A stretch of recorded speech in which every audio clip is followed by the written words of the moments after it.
আজকে দেখিয়ে দিই আমাদের দুপুরে কি কি রান্না হয়েছিল। তো এখানে আছে, এটা আমার ছাদ বাগানে পুঁইশাক হয়েছিল, সেই পুঁইশাকের মিটুলি হয়েছে, তাই আমি খুব সামান্য পুঁইশাকের মিটুলি নিয়ে এসেছি। আর কাঁকড়া দিয়ে এটা আমি ভাজা ভাজা করেছি, চচ্চড়িটা করিনি, কারণ চচ্চড়ি করলে না আমাদের খেতে খুব প্রবলেম হয়। আর আমাদের বাড়িতে কালকেই এক গাদা চচ্চড়ি খাওয়াছি, সেজন্য আমি এটা করলাম। এটা কিন্তু ভীষণ ভালো লাগে খেতে, খুব একদম অল্প তেল দিয়ে আমি কাঁকড়া দিয়ে এটা করেছি।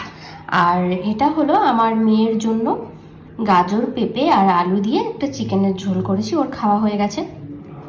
আর এখানে করেছি মূলো দিয়ে ডাল। এই মূলো দিয়ে ডালটা খেতে কিন্তু আমার ভীষণ ভালো লাগে। এই যে দেখো, এটা হলো মূলো দিয়ে ডাল, আর এইভাবে গোল গোল করে মূলো দিয়ে ডালটা আমার ভীষণ ভালো লাগে খেতে। তোমরা কিভাবে মূলো দিয়ে ডাল করো সেটা কিন্তু অবশ্যই আমাকে কমেন্ট করে জানিও।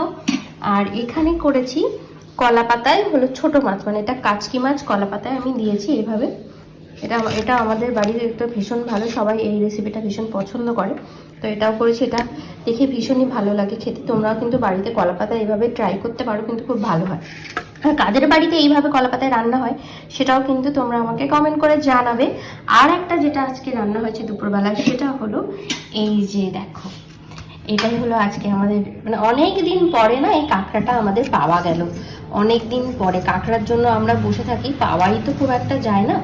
তো এই কাঁকড়াগুলো কিন্তু ভীষণই ভালো হয়েছে, ভেতরে না ঘিলুও রয়েছে কাঁকড়ার ভেতরে, ভীষণ বড় বড় সাইজের। আমি না কেটে দিইনি, গোটা গোটা কাঁকড়াই সবাই মিলে খাবো, তাই কাঁকড়াগুলো আমি আর কেটে দিইনি। এই যে, আর এগুলো একটা না দুটোর মধ্যে কিন্তু ভীষণ ভালো ঘিও ছিল, এটা কিন্তু ভালোও লাগছে দেখতে। আর বেশ বড় বড় কিন্তু পা রয়েছে, ঠ্যাং যেটাকে, এটা কিন্তু খেতে ভীষণ ভালো লাগে। আমার তো ভীষণ পছন্দ, বিশেষ করে এইভাবে রান্না করলে আমার ভীষণ ভালো লাগে।